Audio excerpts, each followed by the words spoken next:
6월 6일 오늘의 말씀은 사무엘상 18장 1절에서 16절입니다. 다윗이 사울에게 말하기를 마치매 요나단의 마음이 다윗의 마음과 하나가 되어 요나단이 그를 자기 생명같이 사랑하니라. 그날에 사울은 다윗을 머무르게 하고 그의 아버지의 집으로 다시 돌아가기를 허락하지 아니하였고, 요나단은 다윗을 자기 생명같이 사랑하여 더불어 언약을 맺었으며, 요나단이 자기가 입었던 겉옷을 벗어 다윗에게 주었고, 자기의 군복과 칼과 활과 띠도 그리하였더라.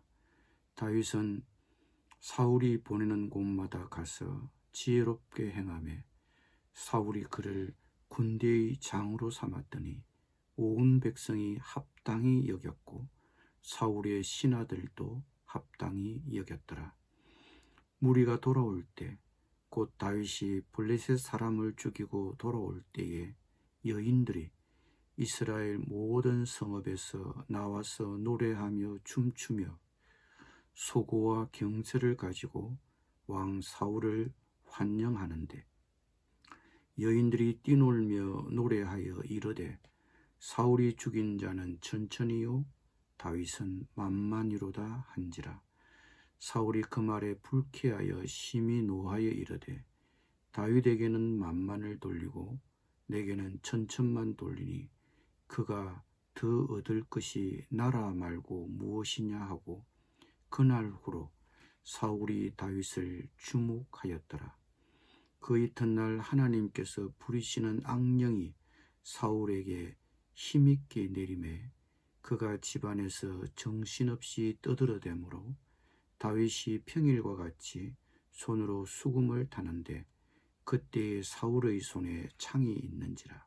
그가 스스로 이르기를 내가 다윗을 벽에 박으리라 하고 사울이 그 창을 던졌으나 다윗이 그의 앞에서 2번 피하였더라.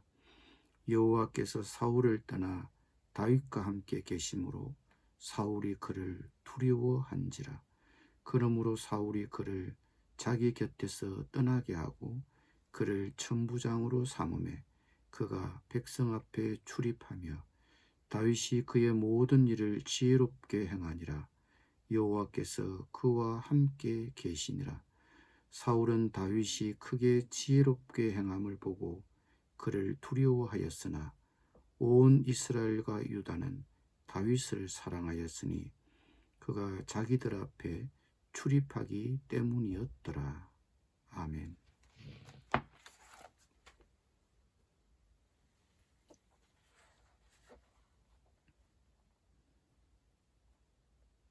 1절에서 3절은 사울의 아들 요나단과 다윗 사이에 어떻게 우정이 싹트게 되었는지 그 계기를 얘기하고 있습니다. 골리앗을 쳐 죽이고 전쟁을 승리로 이끄는 데 일조한 다윗을 사울은 자기 부하로 삼고 집으로 돌려보내지 않고 궁중에서 살게 했습니다. 이때부터 요나단은 다윗과 아주 가까워졌습니다. 이들의 우정에 대하여 성경은 이렇게 묘사하고 있습니다. 요나단은 제 목숨을 아끼듯이 다윗을 아끼어 그와 가까운 친구로 지내기로 굳게 언약을 맺었다. 도대체 그들 사이에 어떤 언약을 맺었을까요? 나중에 알게 되겠지만 다윗과 요나단은 서로에 대해 그리고 서로의 자식에 대해 선대하기로 약속했습니다. 선대하다는 말은 서로 의리를 지키고 돌봐주기로 했다는 것입니다. 정치적으로 말하자면 다윗이든 요나단이든 누가 정권을 잡더라도 서로에 대해 의리와 우위를 지키기로 했다는 것입니다. 그때 이후로 다윗은 가는 곳마다 전공을 세우기 시작했습니다. 사울의 신하들과 백성들로부터 신망과 존경을 얻었습니다. 급기야 사울 왕은 그를 장군으로 임명하였습니다. 물론 이러한 결정에 대해 온 백성과 신하들도 당연하게 받아들였습니다.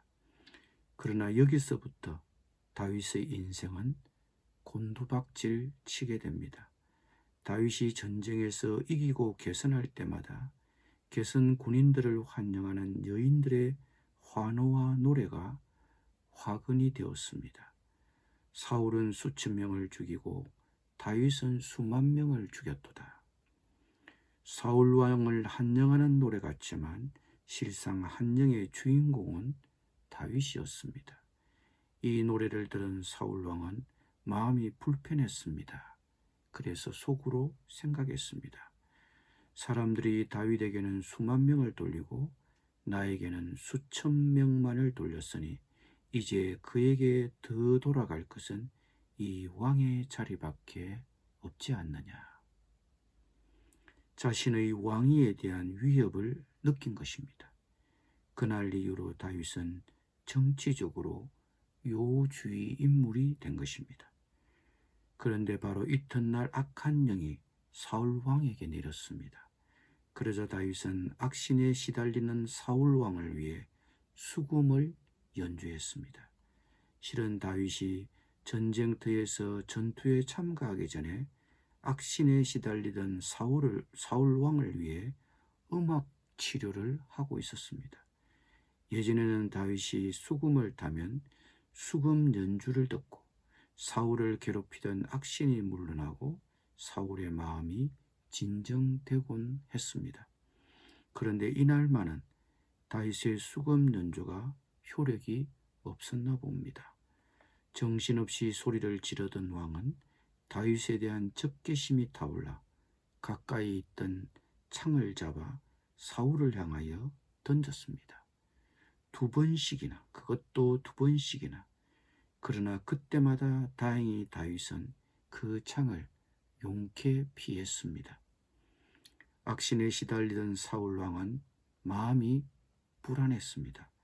자신의 왕권에 대한 불안을 느끼기 시작한 것입니다. 하나님이 자신을 떠났다고 생각하자 두려움이 찾아왔습니다. 그래서 사울 왕은 다윗을 전방으로 전보를 시켰습니다. 불안을 느낀 사울이 다윗을 야전지휘 사령관으로 전방으로 보내버린 것입니다. 그러나 다윗은 전방에서도 모든 일이 잘 풀렸습니다. 성경은 이것을 다음과 같이 표현하고 있습니다. 주님께서 그와 함께 계셨기 때문에 어디를 가든지 그는 항상 이겼다. 그러니 사울 왕은 다윗을 전방에 보내놓고도 마음이 불안했습니다. 그러나 다윗이 잘 되는 것이 사울만 불안하고 두려울 뿐 온 백성은 좋아했습니다. 민심은 이미 다윗에게로 기울고 있었던 것입니다. 오늘 이야기에서 주목해야 할 두 인물은 사울과 요나단입니다. 그들이 다윗에게 보이는 반응을 눈여겨볼 필요가 있습니다. 민심이 다윗에게로 기울자 사울은 다윗을 질투하고 시기합니다. 사울의 관심은 여호와의 명예나 백성의 행복이 아니라 바로 자기 자신이었습니다. 다윗이 그의 아들 요나단, 그의 딸 미갈, 그리고 백성들의 사랑을 받자 사울은 다윗의 인기에 질투가 나서 그를 죽이려고 했습니다. 어쩌면 나도 다른 사람이 질투를 느껴 나를 어떤 식으로든 공격할 수 있습니다. 나의 장점에 대해 시기하거나 나의 단점을 두고 공격할 수도 있습니다. 반면 요나단은 다윗을 만나자마자 바로 친한 친구가 되었습니다. 그들의 우정에는 출세나 가정 문제, 그 어느 것도 그들 사이에 끼어들지 못했습니다. 요나단은 다윗을 자기 생명처럼 사랑했습니다. 그는 다윗이 다음 왕이 될 것도 알았습니다. 그러나 그것조차도 그들의 우정을 갈라놓지는 못했습니다. 요나단이 정확히 어느 시점에 하나님이 다윗을 왕으로 선택했다는 사실을 알았는지는 알 수 없습니다. 그러나 이후 그의 행동을 보면 그는 왕위에 대한 자신의 권리를 포기하고 심지어 다윗을 위해 생명의 위험까지 감수하기도 합니다. 그도 이미 지난 전쟁 이후에 백성들의 신임을 얻고 있었고 사울을 이어 왕이 될 인물이었습니다. 따라서 다윗이 사울보다도 그에게는 더 위협적인 존재로 여겨졌을 것입니다. 그럼에도 요나단의 다윗에 대한 사랑은 약해지지 않았습니다. 만일 내가 요나단이라면 왕위를 잃는 편을 택하겠습니까? 아니면 가장 친한 친구를 잃는 편을 택하겠습니까? 물론 요나단의 깊고 친밀한 우정은 단순히 인간적인 유대감만은 아니었습니다. 하나님에 대한 헌신이 기반하고 있었습니다. 그렇지 않으면 어떤 상황을 만나면 그들의 우정도 가라앉고 말았을 것입니다. 기도드리겠습니다. 주님, 가까운 사람들의 인기가 높아질 때 질투하거나 시기하지 않게 하여 주옵소서. 요나단은 다윗이 다음 왕위를 이어받을 인물임을 알았지만 그를 버리지 않았습니다. 우리 역시도 물리적인 이익보다 우정을 소중히 여기게 하시고 특히 나의 이익과 관심보다 하나님의 섭리 앞에 순복하게 하여 주옵소서. 예수님의 이름으로 기도드립니다.